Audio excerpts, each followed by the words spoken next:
3 years, 6 months, and 22 days. But hey, so I want to tell you a little bit about the background, the journey that took me to this, what life was like prior to the transplant, during the recovery period, and afterwards. Heart disease gallops in my family. My dad died of congestive heart failure. My mom had a quadruple bypass. I had my first heart attack 1 month to the day after my 34th birthday. A miracle in and of itself. I've heard since then that the first symptom of heart disease in young men is typically sudden death, which I managed to avoid, you know. Had bypass surgery a couple of times, once in 1981, once in 1994. Over the course of the years, it's typical of the disease. You make do, you got to do with things. It gradually got a little bit worse, a little bit worse, a little bit worse. By the time we got to 2008, summer, fall of that year, it was at the point where even the nitro tablets weren't helping too much.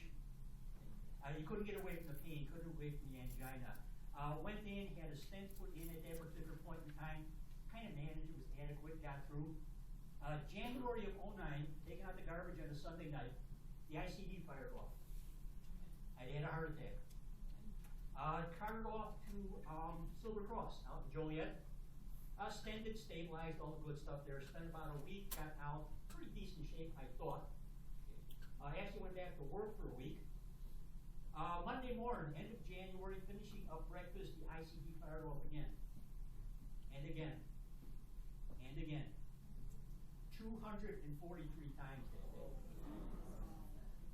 Again, carted off to Silver Cross, where there was very, very little that they could do. They called around looking for larger hospitals that could do something with me. A bed was open at Christ. First time I arrived at Christ was on a helicopter. They stayed with me here. My thanks to Dr. Petoulas and Fillmore's marvelous little thigh pumps that were there. Got the condition stabilized at that point. Obviously a candidate for something more serious after that happened.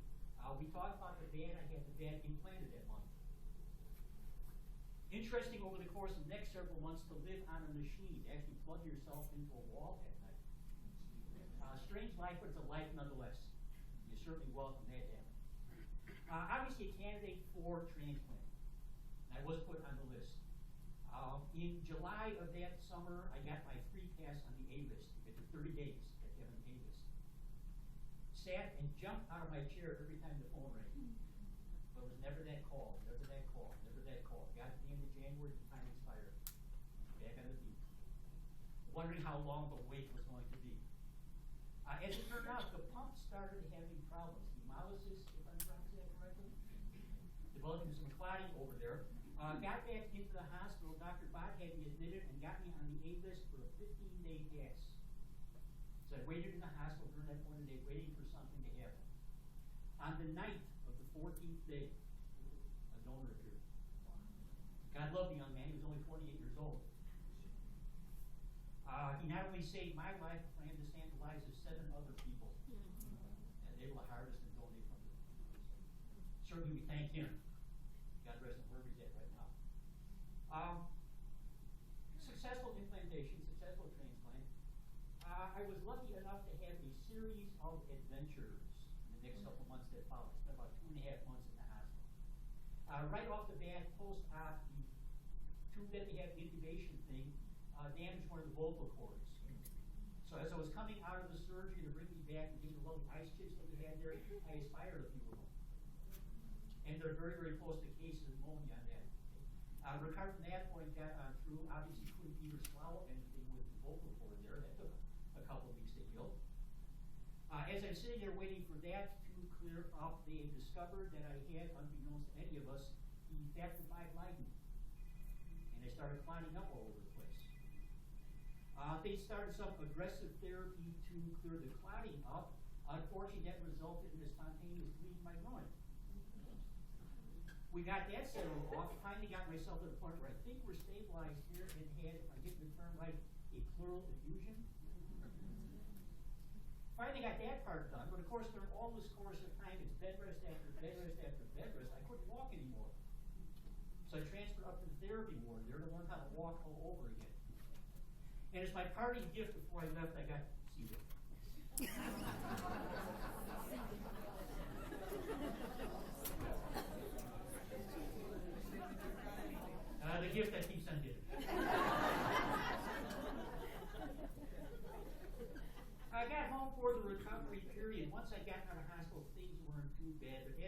worked with transplantations before, the first year gets kind of dicey. First thing that I had to overcome was simply fear. This is something new. This is something very, very different. I had the transplant coordinators on speed dial, morning, noon, and night. Every time my pulse went up, every time my pulse went down. Blood pressure is too high, blood pressure is too low. I got a fever. I think I have a fever. My nose is running. Because you never know, you never know, you never know. It takes a little while to get yourself used to and comfortable with this. There were the typical things you expect in the first year of a number of infections. I was hospitalized a couple of times briefly to settle one or another. Got C. diff a couple more times.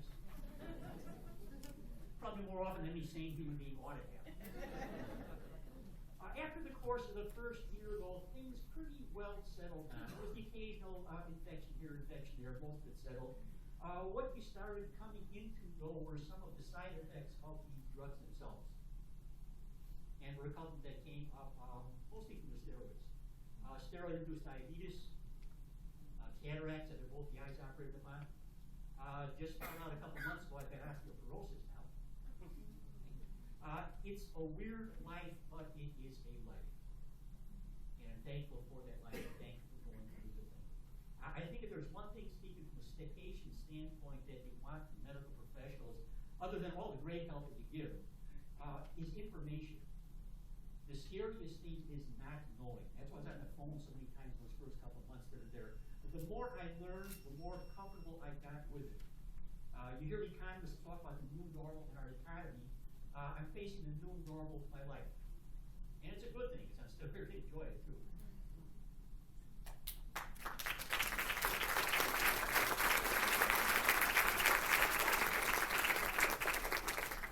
So thank you, and again, thanks for the opportunity. Is there any questions anyone has? Thank you all very much. How old are you? Hard to tell, but I'm actually 65.